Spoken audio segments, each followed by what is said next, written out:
Nous sommes samedi, vous êtes sur Canal 3, c'est l'heure de votre journal de la mi-journée. Voici les principaux titres à développer dans cette édition.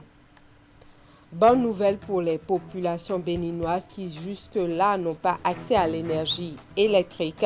Le projet d'électrification rurale vient d'être officiellement lancé à Adjara. Sa mise en œuvre permettra d'alimenter plus de 48 000 ménages. Remise officielle des attestations de mise sur le marché de plusieurs produits fabriqués au Bénin. Il s'agit entre autres de l'ananas séché, le beurre de karité et le pain tissé Canvon. La cérémonie a été organisée par le ministère des Petites et Moyennes Entreprises et de la Promotion de l'Emploi. Une soirée d'échange entre l'artiste-chanteur Dadju et ses fans.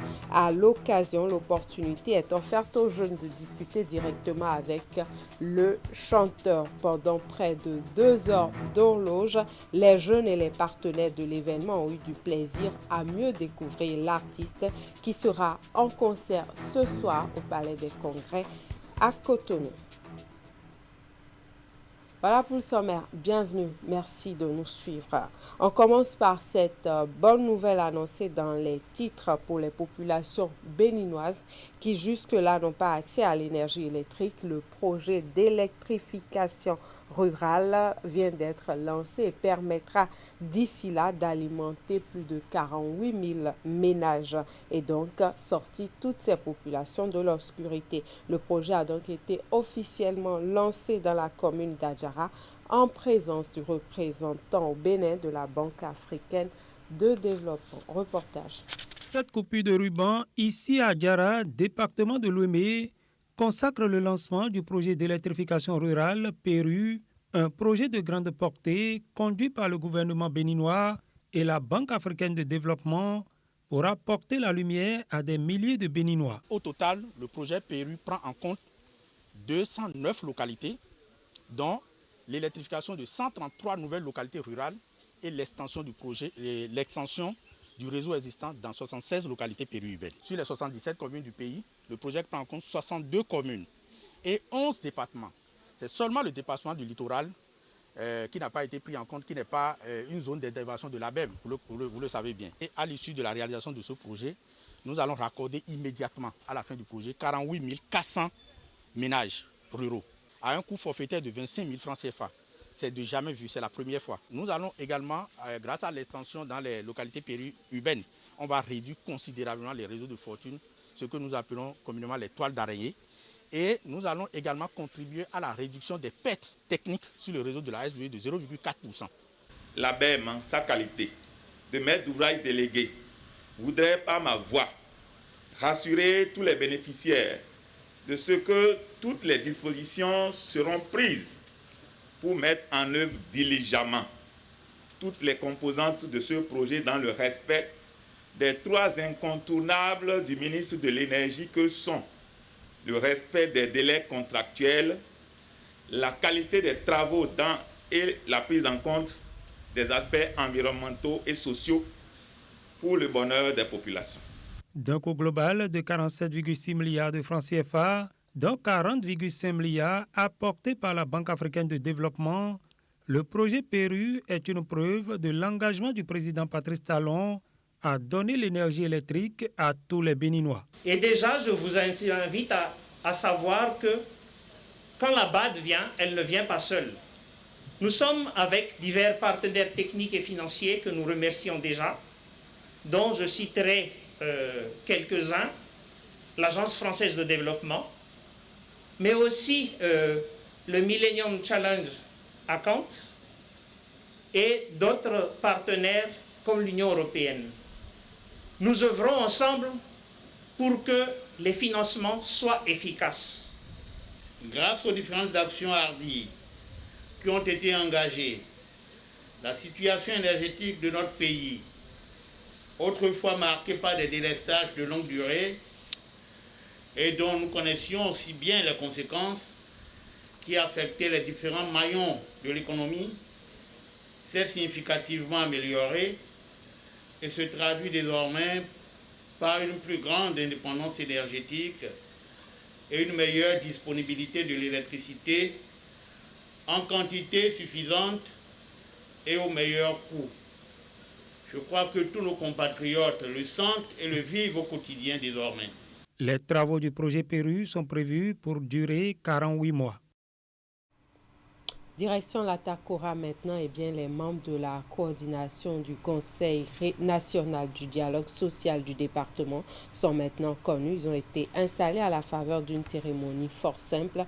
Une fois l'installation terminée, les membres ont suivi une session de formation organisée à leur intention pour leur permettre de s'approprier des tests fondamentaux du Conseil et du règlement intérieur des coordinations départementales. Précision. Voici les hommes et les femmes qui devront siéger au sein de la coordination départementale du Conseil national du dialogue social CNDS dans la Donga. Au nombre de 18, ils ont pour mission d'œuvrer pour la promotion du dialogue social au niveau départemental. Procédant à leur installation ce jeudi 22 juillet 2021, le préfet de la Donga mise sur leur réelle capacité à conduire le dialogue social, socle d'un développement inclusif et durable. Nous ne doutons à aucun moment de votre capacité à pouvoir faire promouvoir le dialogue social au niveau du département de la Donga, quand on sait que c'est du dialogue social que le développement peut être envisagé, parce qu'il est le gage de la paix sociale, il est le gage de la quiétude au niveau de toutes les entreprises, de toutes les structures administratives de l'État. C'est pour asseoir durablement un dialogue social constructif que ses membres sont outillés sur les textes qui régissent l'organisation et le fonctionnement du CNDS, une structure à compétence nationale qui s'est inscrite depuis 2017 pour la paix et le dialogue social. Sans la paix, il n'y a pas de développement. Sans la paix, il n'y a pas de progrès social. Alors, c'est ce que les parties prenantes, à savoir gouvernement, employeurs et travailleurs, ont compris. Vous savez dans quelle ambiance nous avons toujours évolué dans ce pays, avec les grèves cycliques, les années scolaires qui ne prennent jamais fin, la productivité qui est vraiment perturbée. Il y a un tas de choses. Mais heureusement, depuis un certain nombre d'années, depuis, disons, ces dernières années, il y a une paix sociale qui s'établit. Né de la volonté du gouvernement, organisation d'employeurs et de travailleurs, le CNDS est un creuset mis en place pour prévenir les tensions économiques, sociales et politiques au Bénin. Pour l'atteinte des résultats escomptés, les acteurs à divers niveaux souhaitent qu'il y ait un dialogue franc et sincère. Ce que nous demandons, c'est que chaque acteur puisse être d'abord sincère, les employeurs, les travailleurs d'abord, parce que le président, il travaille véritablement. Et donc, dans cette coordination, il n'y aura pas de problème, pas d'inquiétude, la sincérité y sera, mais dans le respect strict des textes fondamentaux de la République. Nous souhaitons, représentants des travailleurs, nous souhaitons vivement que ce dialogue soit caractérisé par les valeurs cardinales. Je m'en voudrais de citer la sincérité, la confiance mutuelle et le respect de l'engagement pris.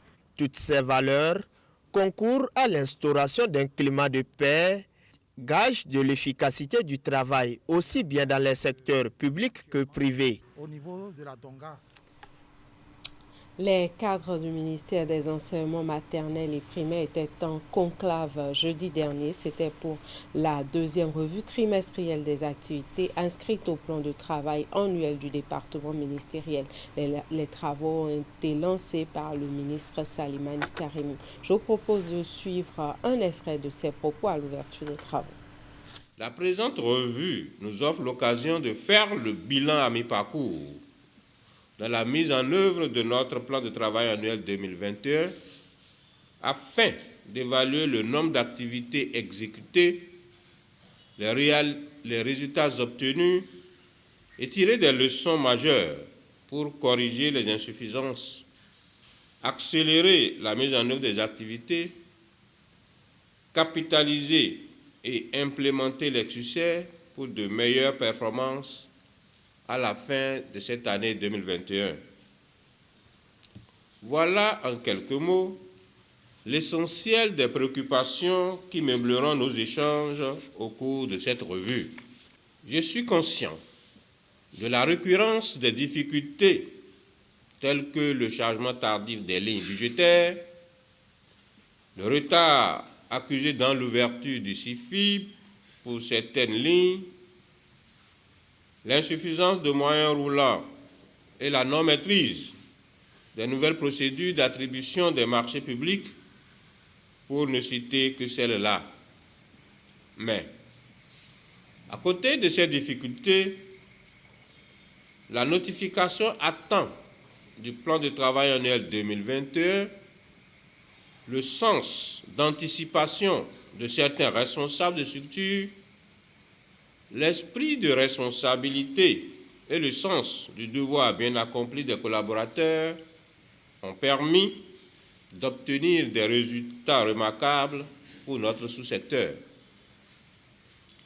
Ainsi, les activités programmées et qui ont été menées entièrement ou partiellement laissent déduire, à la date du 30 juin 2021, un taux d'exécution physique moyen de 50,58%, marquant une légère progression par rapport à la même période de l'année antérieure, où ce taux était de 49,89%.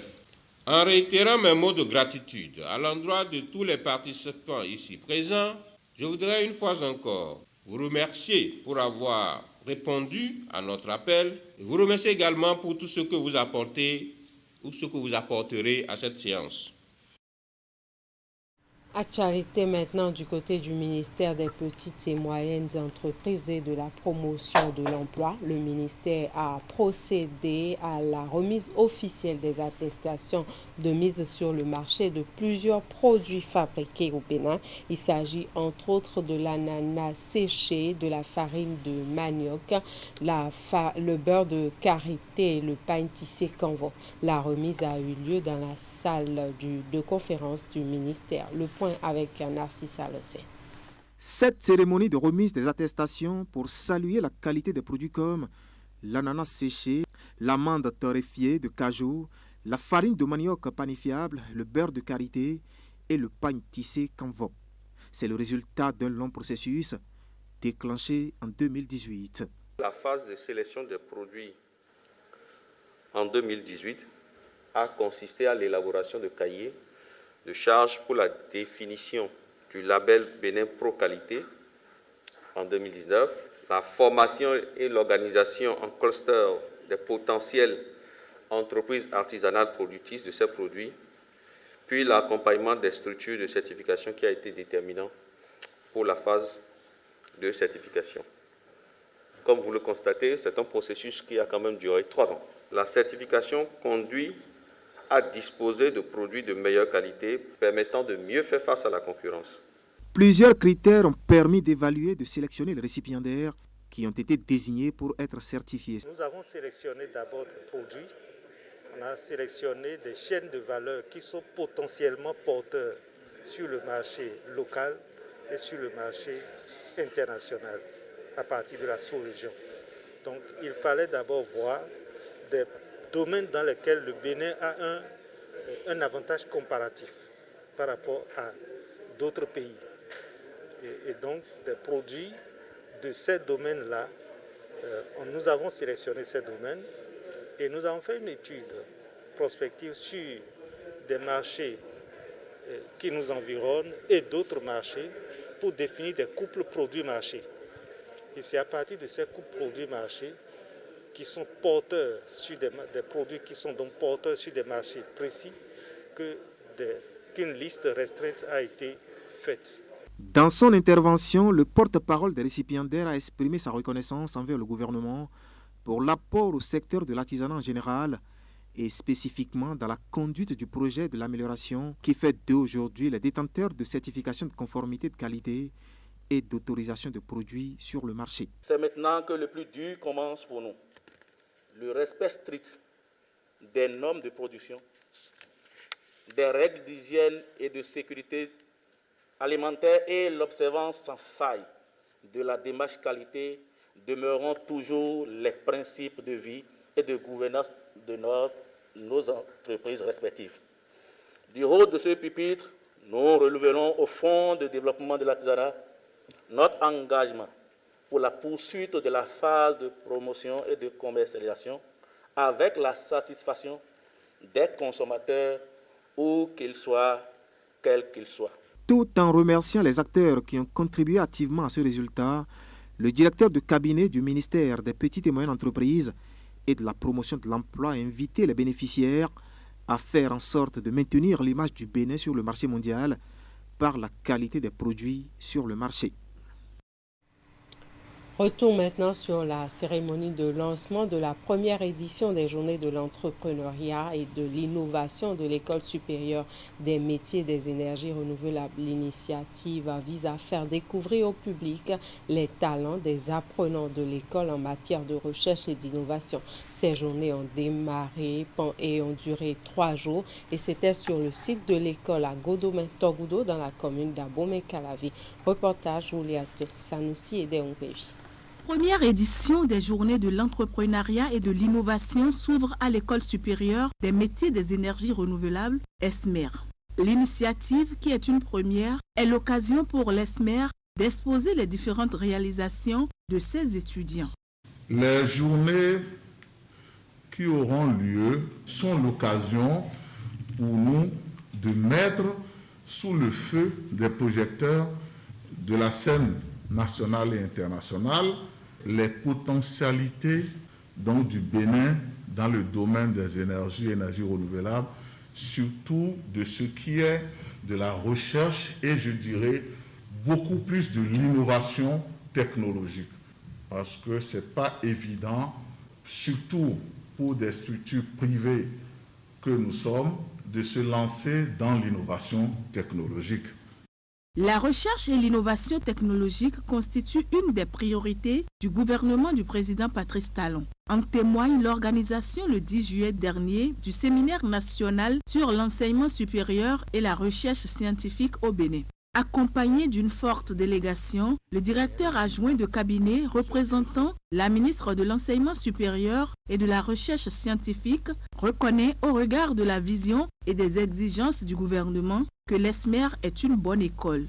Ils font bien simplement parce que les conditions d'inspection, les résultats d'inspection, nous ont révélé que ESMER satisfait à un certain nombre de conditions que nous avions imposées. Conditions en termes de qualité, personnel encadrant, conditions en termes de résultats obtenus ici depuis sa création, je crois en 2015. Donc personnel enseignant de qualité, qualité des curricula de formation, donc la qualité de la formation qui est dispensée, mais surtout, je tiens à mettre un accent particulier là-dessus, le taux d'insertion sur le marché du travail. Donc l'employabilité et la suite qui est donnée à cela. Toutes ces choses réunies nous font croire au ministère que, oui, ESMER fait partie de ceux qu'on peut appeler les bons élèves de la rupture. Nous applaudissons ceux qui viennent de l'extérieur, alors que nous avons aussi des talents. Il est temps que nous puissions révéler nos talents. S'il y en existe réellement, c'est le moment de les accompagner, de les révéler à la face du monde, déjà à la face de nous-mêmes, béninois, et également à la face du monde, pour que nos besoins en termes de développement puissent concrètement avoir une solution. Les œuvres réalisées par les étudiants ont été par la suite visitées par les autorités, ce qui leur a permis de découvrir leur savoir-faire qui force admiration. Ces journées permettront de voir un peu ce que les étudiants de licence, je dis bien les étudiants de licence, ont pu réaliser et ont innové pour régler certains nombres de problèmes pratiques que nous vivons aujourd'hui et trouver aussi un mécanisme de partenariat avec les politiques qui d'ailleurs sont là, pour lesquels nous pouvons vraiment mettre à notre disposition tout le savoir de ESMER et de ESMER Academy. À la fin de ces journées de l'entrepreneuriat et de l'innovation, les meilleurs étudiants de promotion, de même que les innovateurs de l'ESMER, seront distingués. Le promoteur a saisi l'occasion pour féliciter toutes les directions pour leur engagement et le travail qu'elles font pour l'école. Au chapitre de l'actualité dans le secteur de la santé, eh bien, le coronavirus est toujours d'actualité et continue de faire des victimes un peu partout dans le monde. Le Bénin n'échappe pas à cette réalité. Le ministre de la Santé appelle donc toute la population béninoise au respect des mesures sanitaires pour se protéger et pour protéger les autres. C'était à travers un point de presse. Je vous invite à suivre le message du ministre de la Santé. Des cas positifs continuent d'être enregistrés sur tout le territoire national et dans les centres de traitement des épidémies. Nous continuons d'accueillir des patients souffrant des formes graves de la maladie.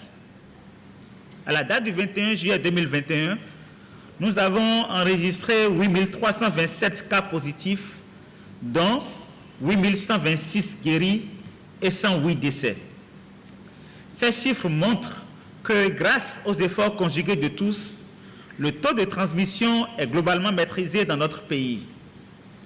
On observe cependant une augmentation critique du nombre de nouveaux cas et des cas graves ces dernières semaines.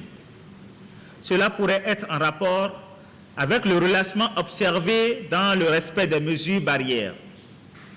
Cette situation est d'autant plus préoccupante que l'on observe au niveau continental et sous-régional une nouvelle flambée liée, entre autres, à la circulation de nouveaux variants réputés plus contagieux, notamment la variante Delta.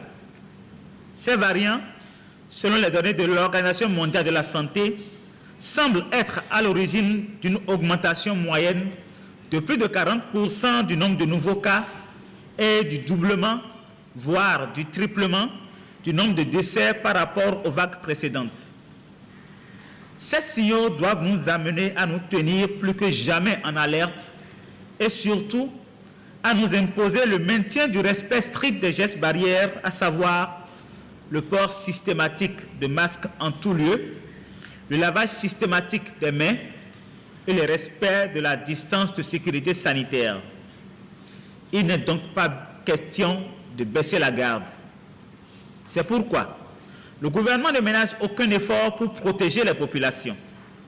Ainsi, en plus des nombreux efforts consentis pour prendre en charge tous les cas détectés, nous avons depuis le 31 mars 2021, avec l'appui de l'ensemble de nos partenaires, lancé la campagne de vaccination pour les populations cibles au sein de l'Est-Cordon sanitaire. Le dispositif de vaccination a été élargi par la suite aux sujets adultes de 18 ans et plus, et ce, dans toutes les communes du Bénin. Les tendances de ces derniers jours nous confortent quant à l'adhésion sans cesse croissante des populations à cette campagne. C'est le lieu pour moi de confirmer qu'en plus des gestes barrières, la vaccination est la seule alternative sérieuse pour sortir durablement de cette crise.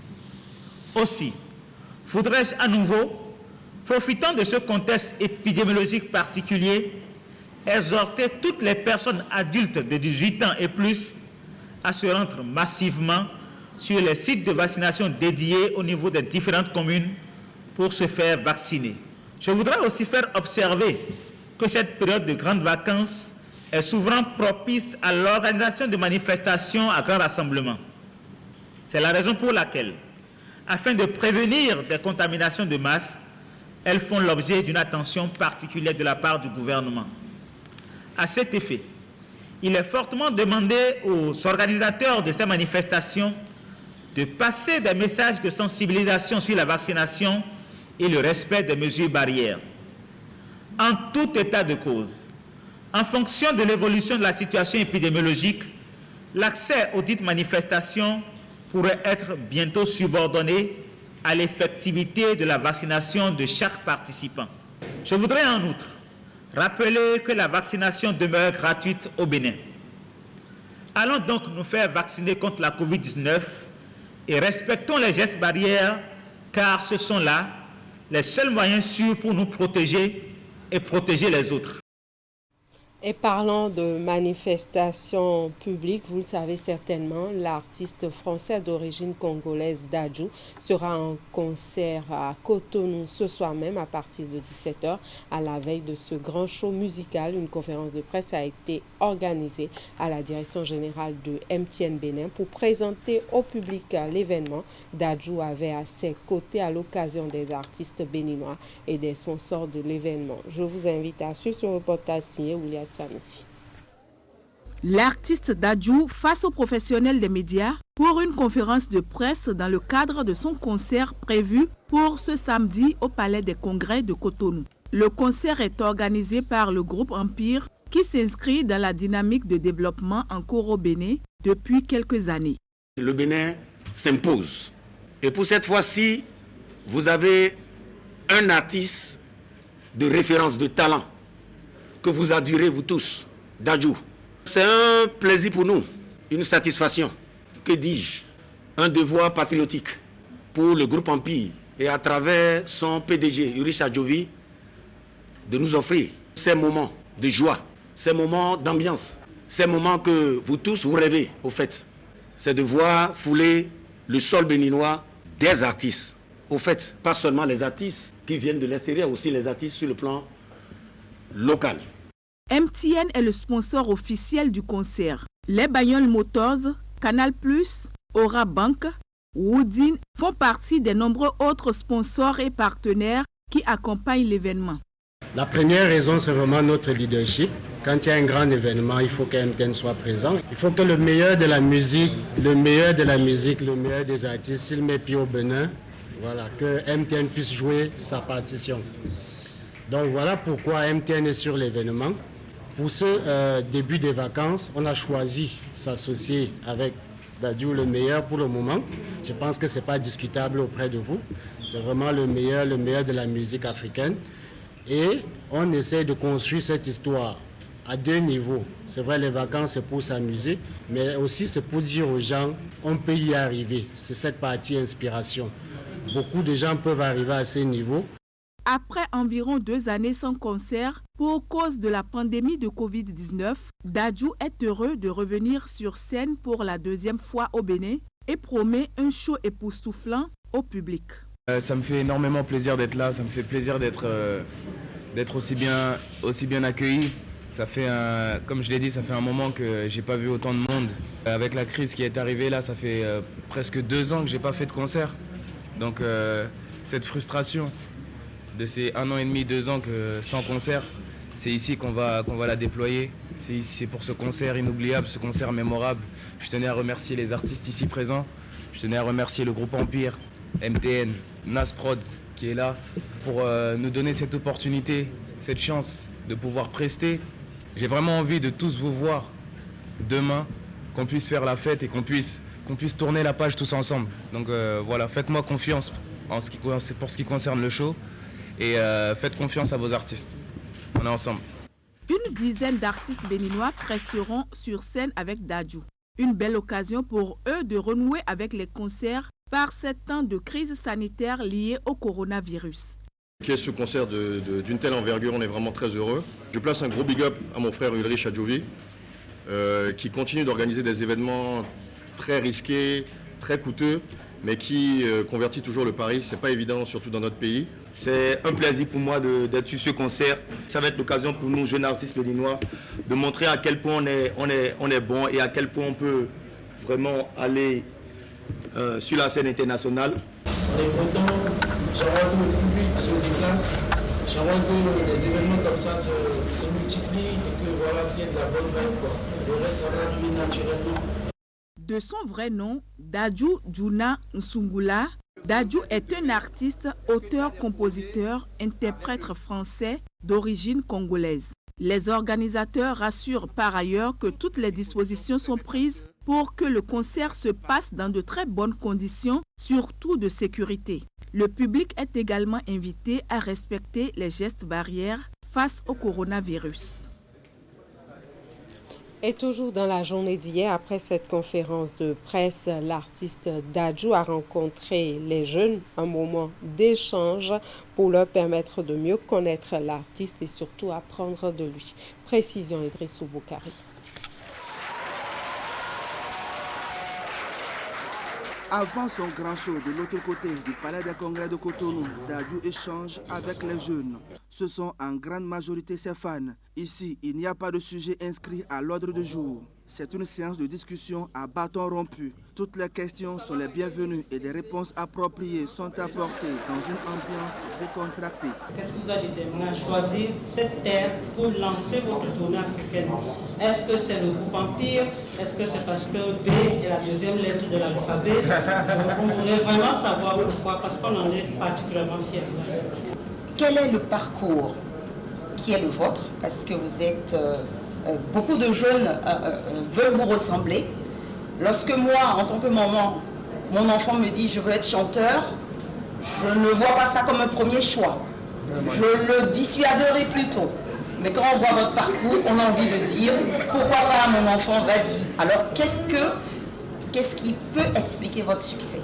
À quand aurons-nous de grands labels qui vont promouvoir l'industrie musicale africaine pure? Et au travers de cette question, qu'est-ce que vous faites? Est-ce que vous voyez, est-ce que vous pensez à la relève? Est-ce qu'on est des Dadju, des Fally et tout ça? Dadju va répondre à toutes les questions. Des questions pour mieux comprendre la vie, la philosophie et le parcours de l'artiste. Le but premier, c'est pas forcément de créer une boîte de production et de dire venez dans mon label, je vais vous faire... non, c'est pas ça. Par contre, conseiller les artistes, il y a des masterclass qui vont arriver où tu expliques comment eux-mêmes, parce que moi je suis mon propre producteur, comment eux-mêmes peuvent devenir producteurs, comment eux-mêmes ils peuvent faire par leurs propres moyens telle action, parce que la musique c'est vaste. Tu peux te produire, tu peux produire tes clips, tu peux être artiste mais tu produis aussi les clips des autres, tu peux écrire pour les autres, il y a plein de choses à faire dans la musique. Et même la petite Anna, 3 ans, avait une question pour sa star. Ah, je te connais. Tu me connais? Oui. Vas-y, pose ta question. Est-ce qu'elle a une question?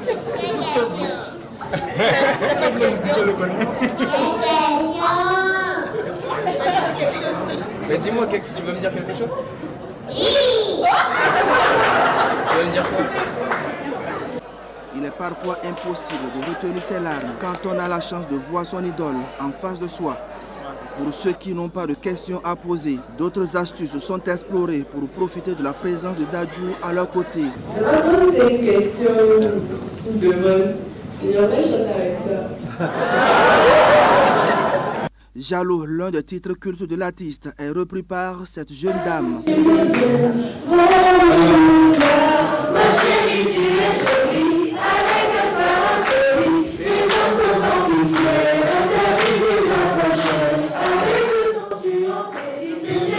Le groupe Empire, leader de l'événementiel au Bénin, est l'initiateur de cette soirée d'échange et du concert de samedi au Palais des Congrès de Cotonou. Moment immortalisé par des séances photos et Dadju lui-même a reçu des cadeaux en guise de remerciement et de reconnaissance au talent de l'artiste français d'origine congolaise. Je le sais, je te fais confiance quand tu me souris, tu fais pas semblant.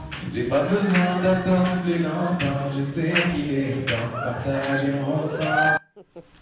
Et voilà, prenez donc le rendez-vous pour ce soir. Le concert de Dadju, c'est du côté du Palais des Congrès à partir de 17h. Et bien, passez un très bon week-end en compagnie de nos programmes sur Canal 3 Bénin. Merci à toutes et à tous de nous avoir suivis.